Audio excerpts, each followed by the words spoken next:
우리 한국 사회의 통념 속에서 고부 관계란 흔히 총성 없는 전쟁터로 묘사되곤 합니다. 하지만 오늘 전해드릴 이야기는 여러분이 가진 모든 상상을 뒤엎을 만한 특별한 사연입니다. 85세의 시어머니를 무려 15년 동안이나 모시고 살며 입고 먹는 모든 것을 홀로 감당해온 며느리가 있습니다. 시어머니에게는 번듯한 친아들이 셋이나 있었지만 그들은 지난 15년 동안 마치 세상에서 증발한 사람들처럼 양육비 한 푼 보태지 않았습니다. 어쩌면 여러분은 이 며느리가 너무 미련하거나 착해 빠졌다고 생각하실지도 모릅니다. 하지만 이 이야기의 진짜 하이라이트는 시어머니가 땅에 묻히고 난 뒤 딱 7일째 되던 날 벌어졌습니다. 지난 15년 동안 그림자도 비치지 않던 새 아들이 갑자기 기세등등하게 들이닥친 것입니다. 그들은 감사의 인사를 전하러 온 것이 아니라 죄를 묻기 위해 찾아왔습니다. 도대체 그들은 무엇을 위해 찾아왔고 무슨 자격으로 죄를 묻겠다는 것일까요? 15년 동안 자식들에게 철저히 잊혀졌던 그 노모는 생전에 과연 어떤 놀라운 비밀을 남겨두었을까요? 그리고 바보처럼 착하기만 했던 며느리는 어떻게 단 한 번의 수로 이 늑대 같은 새 남자를 진실 앞에 할 말을 잃게 만들고 빈손으로 돌아가게 만들었을까요? 이것은 인간의 본성, 양심, 그리고 지혜가 맞부딪히는 처절한 대결입니다. 자, 이제 낡은 오동나무 상자 하나가 불러일으킨 거대한 가정의 폭풍 속으로 함께 들어가 보시죠. 제 이름은 김지은, 올해로 60살입니다. 예순을 이순으로 하여 어떤 말을 들어도 귀에 거슬리지 않는 나이라고들 하지요. 아마도 지난 15년의 세월이 제 귀와 이 마음을 몽돌처럼 둥글게 갈아놓았기 때문일 겁니다. 오늘은 시어머니 박순자 여사의 85번째 생신입니다. 창밖으로 쏟아지는 햇살은 마치 절에 모신 불상의 금박처럼 찬란하기만 한데 저는 알고 있습니다. 우리 집안의 늙은 부처님, 어머니의 몸에서 뿜어져 나오던 생명의 빛이 조금씩 꺼져가고 있다는 것을요. 저는 지금 부엌에서 작은 가스불 앞에 서서 족발 국수를 고아내고 있습니다. 국수는 혀끝에 닿기만 해도 사르르 녹아내릴 만큼 푹 퍼져야 하고 족발은 젓가락만 대도 뼈와 살이 분리될 정도로 흐물흐물해져야 합니다. 가장 중요한 건 소금을 넣지 않는 것입니다. 세월의 풍파에 닳고 다른 어머니의 신장은 이미 기능을 다해 의사 선생님께서도 신신당부하셨거든요. 식단은 절대적으로 싱거워야 한다고. 소금 한 톨이 곧 어머니에겐 독이 될 수 있다고 말입니다. 냄비 위로 피어오르는 하얀 기미시아를 흐릿하게 만들더니 제 기억을 15년 전 그날로 되돌려 놓았습니다. 그해 시아버님께서 갑작스러운 심근경색으로 세상을 떠나셨습니다. 집안의 기둥이 무너져 내린 것이죠. 복잡한 장례 절차를 마치고 나니 가장 현실적인 문제가 새 아들 앞에 놓였습니다. 홀로 남은 어머니를 어떻게 할 것인가. 큰아주버님인 이상철 씨는 꽤 규모 있는 공장의 관리직 부장으로 체면을 목숨처럼 여기는 사람입니다. 그가 가장 먼저 입을 열었습니다. 재수 씨, 내가 맏형으로서 불효하겠다는 게 아니라 우리 집 사정 알잖아. 그 좁은 아파트에 사람 하나 더 들일 공간도 없고 집사람 몸도 안 좋아서 도저히 어머니를 모실 형편이 못 돼. 시장에 자기 가게를 가지고 있는 막내 도련님 이준호 씨는 말솜씨가 청산유수입니다. 그는 형의 말이 떨어지기가 무섭게 받아쳤습니다. 맞아요, 작은 형수님. 저도 새벽같이 나가서 밤늦게나 들어오잖아요. 가게 일이 눈코 뜰 새 없이 바빠서 어머니 챙겨드릴 시간이 없어요. 어머니가 우리 따라오시면 오히려 고생만 하시지. 형제는 마치 오랫동안 손발을 맞춘 배드민턴 복식조처럼 책임이라는 셔틀콕을 가볍게 주고받더니 결국 그 공을 제 쪽으로 강하게 스매싱 날렸습니다. 저는 아직도 기억합니다. 그 순간 모든 시선이 저에게 쏠리던 그 차가운 공기를요. 말주변 없고 무뚝뚝한 제 남편이자 둘째인 이동훈 씨는 난처하고 애원하는 눈빛으로 저를 바라볼 뿐이었습니다. 저는 남편을 한번 보고 처음부터 끝까지 고개만 숙인 채 한마디도 하지 않은 시어머니를 바라보았습니다. 남편을 잃고 순식간에 무너져 내린 그 작고 야윈 어깨가 제 가슴을 찌릿하게 만들었습니다. 결국 입을 연 건 저였습니다. 아주버님, 도련님, 걱정 마세요. 어머니, 제가 모실게요. 그렇게 시작된 동거가 15년이 되었습니다. 마당에 심은 작은 묘목이 그늘을 들이우는 거목으로 자랄 만큼의 시간이었고, 어색하고 서먹했던 고부 관계가 진한 사골 국물처럼 끈끈한 정으로 우러나기에 충분한 시간이었습니다. 어머니가 처음 오셨을 때 마치 남의 집에 얹혀 사는 사람처럼 눈치를 보시던 모습이 선합니다. 밤에 다리에 쥐가 나도 이 악물고 혼자 참으시다가 제가 화장실 가려고 깼을 때 발견한 적이 있었죠. 그날 이후로 저는 매일 밤 자기 전 따뜻한 수건으로 어머니 다리를 찜질하고 30분씩 주물러 드렸습니다. 15년 동안 단 하루도 거르지 않은 일과였습니다. 어머니가 라디오 트로트 방송 듣는 걸 좋아하셔서 침대 머리맡에 작은 라디오를 사다 드리고 주파수를 맞춰드렸습니다. 가끔 집안일을 하다 방에서 흘러나오는 구성진 민요가락을 들으면 저도 모르게 미소가 지어졌죠. 나중에 어머니 치아가 안 좋아지셨을 땐 집에 있던 낡은 믹서기가 어머니 전용 요리기구가 되었습니다. 사과는 갈아서 퓨레로 만들고 생선살은 가시를 하나하나 발라내어 갈아드렸습니다.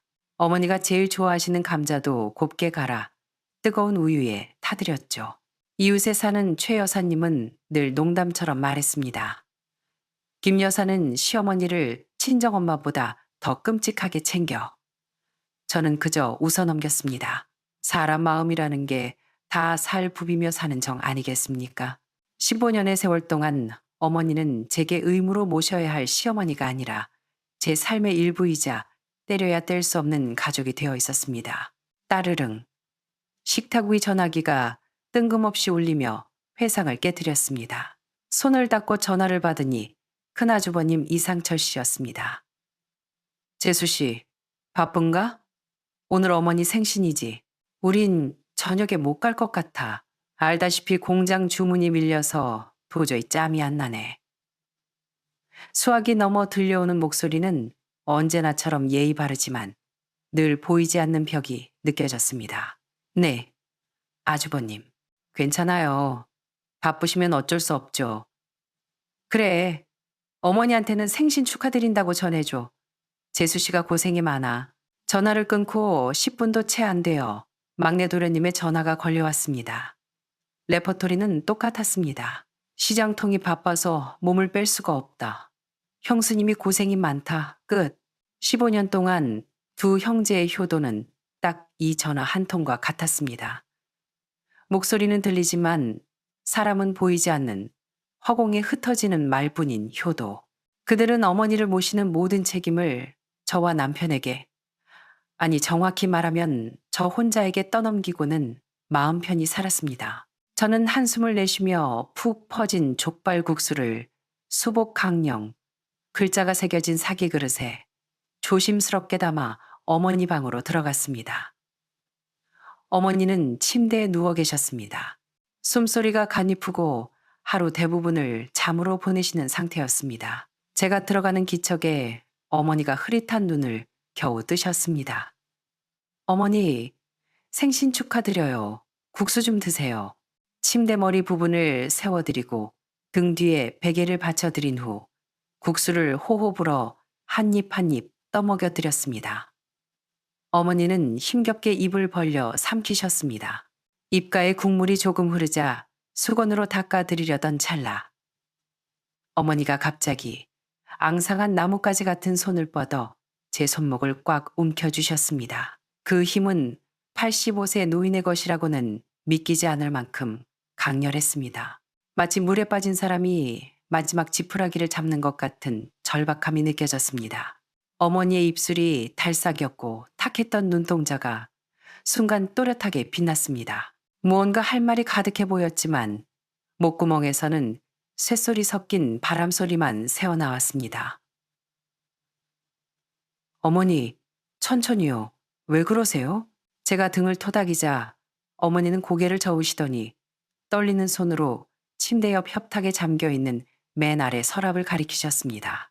서랍을 열자 어머니가 시골에서 올라오실 때 가져오신 유일한 혼수품인 손때가 묻어 반질반질한 작은 오동나무 상자가 들어 있었습니다. 어머니는 상자를 가리키고 다시 저를 가리켰습니다. 거절할 수 없는 간절함이 담긴 눈빛이었습니다. 제가 상자를 꺼내자 어머니는 베개 밑에서 쎄쎄 열쇠 하나를 꺼내 제 손에 쥐어주셨습니다. 어머니의 손은 얼음장처럼 차가웠습니다. 지은아, 이거 네가 가지고 있어라. 내가 가면 만약에 그놈들이 널 괴롭히거든 그때 열어봐라. 어머니는 온 힘을 짜내어 드문드문 말씀을 뱉어내고는 기력이 다한 듯 다시 깊은 잠에 빠져드셨습니다. 저는 차가운 열쇠를 쥐고 멍하니 서 있었습니다.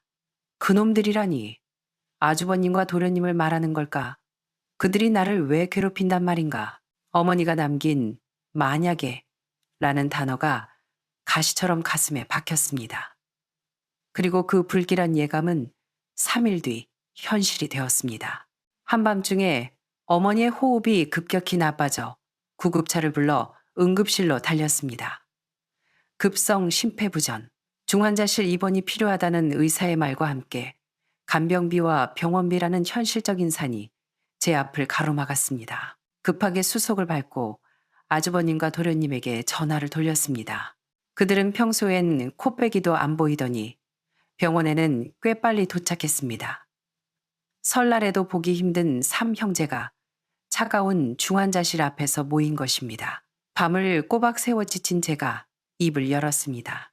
의사 선생님 말씀이 상태가 위독해서 24시간 지켜봐야 한대요. 저 혼자서는 체력이 안 되니 아주버님하고 도련님이 번갈아 가며 간병 좀 해주실 수 있나요? 큰아주버님은 즉시 인상을 찌푸리며 한 발 뒤로 물러섰습니다. 마치 전염병이라도 옮을까봐 겁내는 사람처럼요. 재수 씨, 나 고혈압 있는 거 알잖아. 병원 공기도 안 좋고 내가 여기서 버티다간 나까지 쓰러져. 난 못해. 막내 도련님도 손사래를 쳤습니다. 아이고, 작은 형수님. 가게 하루 문 닫으면 손해가 얼만데 그래요? 애들 학원비도 장난 아니고 진짜 뺄 시간이 없어요. 하나는 죽는 게 무서워서, 하나는 돈 때문에. 핑계는 그럴듯했지만 결론은 하나였습니다. 떠넘기기. 저는 남편을 바라보았습니다. 하지만 남편은 고개를 숙인 채 손만 만지작거리며 기어들어가는 목소리로 말했습니다. 여보, 형님이랑 동생도 사정이 있다잖아. 간병은 당신이 좀 더 고생해줘. 그 순간 저는 전쟁터에 홀로 남겨진 병사가 된 기분이었습니다. 아군이라고 믿었던 지휘관이 제일 먼저 백기를 들어버린 꼴이었으니까요. 하지만 더 기가 막힌 일은 그 다음에 벌어졌습니다. 입원 보증금을 내러 잠시 자리를 비웠다가 돌아오는 길, 복도 끝 흡연실 근처에서 3형제가 모여 속닥거리는 모습이 보였습니다. 저는 기둥 뒤에 몸을 숨겼습니다. 그들이 나누는 대화는 어머니를 어떻게 살릴까가 아니었습니다.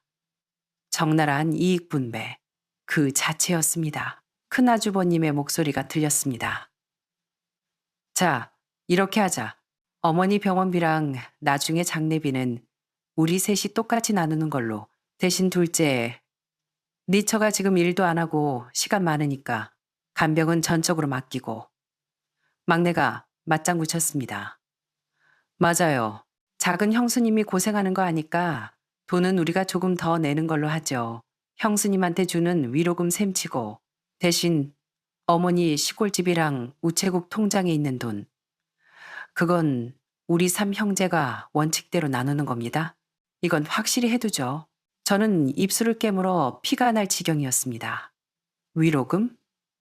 그들은 제 15년의 헌신을 돈 몇 푼으로 퉁치려 하고 있었습니다. 남편이 뭐라고 대꾸할지 기다렸습니다. 제발 한마디라도 해주기를. 그래, 형님이랑 아우가 그렇게 말하니 알겠어. 지은이한테는 내가 잘 말할게. 그 사람 그런 거 따지는 성격 아니니까. 따지는 성격이 아니다. 그 말이 비수가 되어 가슴을 후벼 팠습니다. 그들은 담배 연기 속에서 너무나 침착하고 신속하게 어머니의 유산을 미리 나누고 저라는 존재를 말 잘 듣는 호구 취급하고 있었습니다. 저는 비틀거리는 걸음으로 수납 창고로 돌아왔습니다. 어머니가 주신 그 차가운 열쇠가 생각났습니다. 어머니는 아셨던 겁니다. 당신의 아들들이 당신의 목숨보다 돈을 더 사랑한다는 것을요. 중환자실에서 3일을 버티신 어머니는 일반 병실로 옮겨졌지만 그것은 마지막 불꽃이었습니다. 보름 동안 병원은 저의 집이 되었습니다. 남편은 회사 일을 핑계로 잠깐 들렀다 가고 아주버님과 도련님은 면회 시간 앞뒤로 10분씩 출근 도장만 찍고 사라졌습니다. 병실에는 어머니와 저 단둘뿐이었습니다. 어머니는 더 이상 말을 못하셨지만 눈빛으로 모든 것을 말씀하셨습니다. 제가 몸을 닦아드릴 때면 미안함과 고마움이 담긴 눈으로 저를 빤히 바라보셨죠. 어머니는 어느 맑은 날 아침 잠이 들 듯 편안하게 떠나셨습니다. 어머니의 죽음은 마치 집합 신호 같았습니다. 바쁘다던 두 아들이 장례식장에는 제일 먼저 달려와 자리를 잡았으니까요. 장례는 화려했습니다.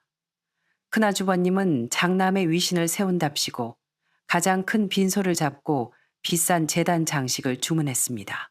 검은 양복을 빼입고 조문객을 맞이하는 그의 얼굴에는 비통한 효자의 가면이 씌워져 있었습니다. 막내 도련님은 부의금 접수대를 지키며 들어오는 돈 봉투마다 빨간 펜으로 액수를 체크했습니다. 그의 눈은 슬픔보다는 계산기처럼 돌아가고 있었습니다. 제 남편은 영정 앞에서 말없이 절만했습니다. 친척들은 저를 붙잡고 남편 좀 잘 위로해줘. 너무 상심했나 봐. 라고 했지만 저는 그 모습이 역겨울 뿐이었습니다. 진정한 슬픔은 말이 없는 법인데 그들은 슬픔조차 연기하고 있었으니까요. 발인 전날 밤 손님이 다 돌아가고 가족들만 남았을 때였습니다. 피로가 채 가시기도 전에 새로운 작전 회의가 시작되었습니다. 막내가 장부를 들이밀며 말했습니다. 형님, 장례 비용 빼고 부의금 남은 거 좀 있고요. 시골집 땅 문서랑 어머니 우체국 통장에 있는 5천만 원 정도. 이거 빨리 정리하죠. 그들은 어머니 영정 앞에서 너무나 당연하게 유산 분할을 논의했습니다. 저는 구석 의자에 앉아 한마디도 하지 않았습니다. 남편이 힐끔 저를 보더니 형제들에게 말했습니다. 어머니 유품은 지은이가 어디 있는지 제일 잘 아니까 장례 끝나고 집에서 찾으라고 하지. 저는 결심했습니다. 이 연극이 끝날 때까지 기다리겠다고 어머니가 남겨주신 마지막 무기를 쓸 때가 오고 있었습니다. 사무제를 지내는 날 저 혼자 상을 차렸습니다. 아들 셋은 아무도 오지 않았습니다. 공장 재고 정리, 시장 대목, 회사 회의, 핑계는 완벽했습니다. 저는 어머니 영정 사진을 보며 속삭였습니다. 어머니, 보셨죠? 이게 어머니가 평생을 바쳐 키운 아들들의 민낯입니다. 진짜 폭풍은 다음날 몰아쳤습니다. 청소를 막 끝냈는데 초인종이 요란하게 울렸습니다. 문을 여니 아주버님 부부, 도련님 부부, 그리고 기죽은 제 남편까지 5명이 들이닥쳤습니다. 마치 빚받으러 온 사채업자들 같았습니다. 거실 소파에 일렬로 앉은 그들의 눈빛은 살벌했습니다. 재수 씨, 큰아주버님이 먼저 입을 열었습니다. 그가 떼온 가족관계 증명서와 재산 목록을 탁자 위에 탁 내려놓았습니다. 오늘 온 건 다른 게 아니고 어머니 유산 정리 깔끔하게 하려고 왔어. 시골 집하고 우체국 예금 법적으로 우리 3형제가 나누는 게 맞지. 이해 없지. 제가 가만히 있자 막내가 비아냥거리며 끼어들었습니다. 작은 형수님, 15년 동안 어머니 모시느라 고생한 건 알겠는데 솔직히 어머니 돈으로 먹고 살면서 생활비 안 들었잖아요? 그동안 누린 것도 있으니까 너무 욕심 부리지 맙시다. 어머니 폐물 남은 거랑 통장 어디 있는지 내놓으세요. 괜히 딴 생각하다가 피 보지 말고 누렸다니요. 15년의 세월을 그들은 제가 어머니 집에 얹혀 산 것으로 매도하고 있었습니다. 저는 남편을 쳐다봤습니다. 제발, 제발 한마디만 해줘. 하지만 남편은 고개를 푹 숙인 채 떨리는 목소리로 저에게 말했습니다. 여보, 형님이랑 동생이 오해 안 하게 그냥 있는 거 다 보여줘. 그게 낫겠어. 그 순간 제 안의 마지막 인내심이 끊어졌습니다. 남편은 저를 지켜주는 방패가 아니라 저를 찌르는 칼자루를 쥐어주는 사람이었습니다. 좋아요. 법대로, 계산대로 하자 이거죠? 저는 차갑게 말하고 안방으로 들어갔습니다. 옷장 깊숙이 넣어둔 오동나무 상자를 꺼냈습니다. 상자는 가볍지만 천근만근 무거웠습니다. 거실로 돌아와 상자를 탁자에 내려놓았습니다. 쿵 하는 소리에 형제들의 눈이 번들거렸습니다. 그들은 그 안에 땅 문서와 금부치가 들어있을 거라 기대했겠죠. 막내가 엉덩이를 들썩였습니다. 아이고, 형수님 진작 가져오시지. 저는 어머니가 주신 브이스의 열쇠를 꺼내 자물쇠를 열었습니다. 딸깍. 수십 년 묵은 비밀이 열리는 소리였습니다. 상자 뚜껑을 열자 그들의 기대와 달리 금은보화는 없었습니다. 누렇게 바랜 편지 뭉치와 낡은 카세트 테이프 하나가 전부였습니다. 이게 뭐야? 아주버님이 인상을 찌푸렸습니다. 저는 대답 없이 빨간 끈으로 묶인 편지 뭉치를 풀고 맨 위에 편지를 집어들었습니다. 수신이는 내 아들들에게 어머니가 쓰신 겁니다. 저는 그들의 표정은 나랑곳하지 않고 편지를 소리내어 읽기 시작했습니다. 상철아, 동훈아, 준호야, 너희가 이 글을 볼 때쯤이면 난 이미 없겠구나. 난 배운 것도 없고 아는 것도 없지만 사람은 양심이 있어야 한다는 건 안다. 너희 아버지 가고 나서 너희들은 나를 짐짝 취급했지. 좁다, 바쁘다, 핑계 댈 때마다 내 가슴은 무너졌다. 그런 나를 걷어준 건 너희가 남이라고 부르는 며느리 지은이었다. 편지에는 지난 15년의 세월이 고스란히 적혀 있었습니다. 밤마다 다리를 주물러 주던 일, 갈아 만든 사과, 으깨 만든 생선. 어머니의 필체는 떨렸지만 기억은 또렷했습니다. 읽어 내려가는 동안 제 목소리는 떨렸고 새 남자는 고개를 들지 못했습니다. 편지를 다 읽고 저는 카세트 테이프를 꺼내 낡은 오디오에 넣었습니다. 재생 버튼을 누르자 지지직 소리와 함께 어머니의 목소리가 흘러나왔습니다. 어머니 병원비랑 장례비는 3형제가 나누고 재수 씨한테는 위로금 좀 더 주고 땅이랑 돈은 우리가 나누는 걸로. 병원 흡연실에서 그들이 나눴던 대화가 생생하게 울려 퍼졌습니다. 어머니는 병상에 누워 그 모든 대화를 녹음해 두셨던 겁니다. 녹음 끝부분에 어머니의 긴 한숨과 독백이 이어졌습니다. 내 배 아파 낳은 자식들이 내 목숨값을 놓고 장사치처럼 흥정하는 걸 듣고 있다. 내 마음은 이미 죽었다. 거실은 찬물을 끼얹은 듯 조용해졌습니다. 막내의 얼굴은 창백해졌고 아주버님은 얼굴이 시뻘개졌습니다. 남편은 머리를 감싸 쥐었습니다. 하지만 이게 끝이 아니었습니다. 저는 상자 밑바닥에 붙어있던 누런 서류 봉투를 꺼냈습니다.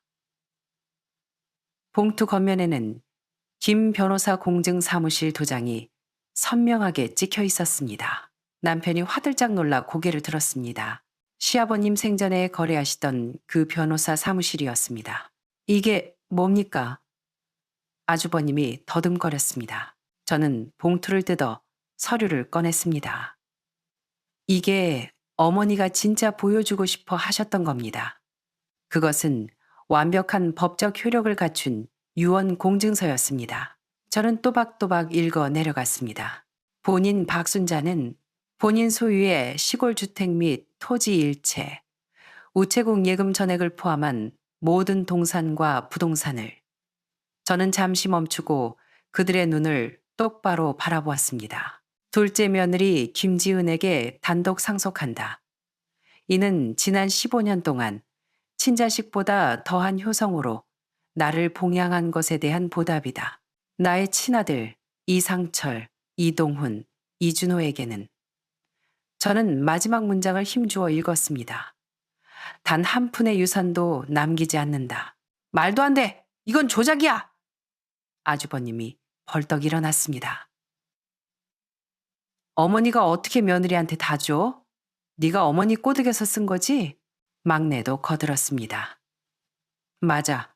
치매 걸린 노인네 속여서 도장 찍게 한 거 아니야?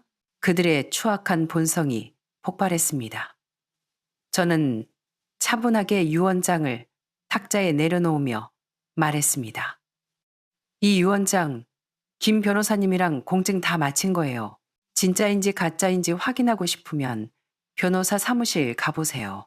그리고 지난 15년 동안 당신들이 생활비 한 푼 안 보낸 통장 내역, 어머니가 녹음한 파일, 이거 다 법원에 제출할 겁니다. 저는 마지막으로 남편을 보며 떼끼를 박았습니다. 억울하면 소송하세요. 저 언제든 상대해 드릴 테니까. 소송이라는 말에 그들은 얼어붙었습니다. 법적으로 완벽한 유언장 앞에서 소송을 걸어봤자 그들의 불효만 세상 천지에 까발려질 게 뻔했으니까요. 그때 마침 초인종이 울리고 옆집 최 여사님이 들어오셨습니다. 제가 미리 부탁해 둔 것이었죠. 어머, 댁들이 다 모여 있었네? 김 여사, 이제 고생 끝났어. 순자 할머니가 살아생전에 그러셨어. 아들 셋 낳은 건 헛농사였지만 며느리 하나 잘 얻어서 내 말년이 천국이라고. 댁들이 그렇게 효자라며 어머니 가시는 길에 큰 선물 드렸네. 최 여사님의 뼈 있는 농담에 아주버님과 도련님은 얼굴을 들지 못했습니다. 결국 그들은 두고 보자는 진부한 대사 한마디 못 남기고 쥐구멍 찾듯 도망쳤습니다. 거실에는 저와 남편만 남았습니다. 남편은 한참을 울더군요. 여보, 미안해. 내가 병신이야.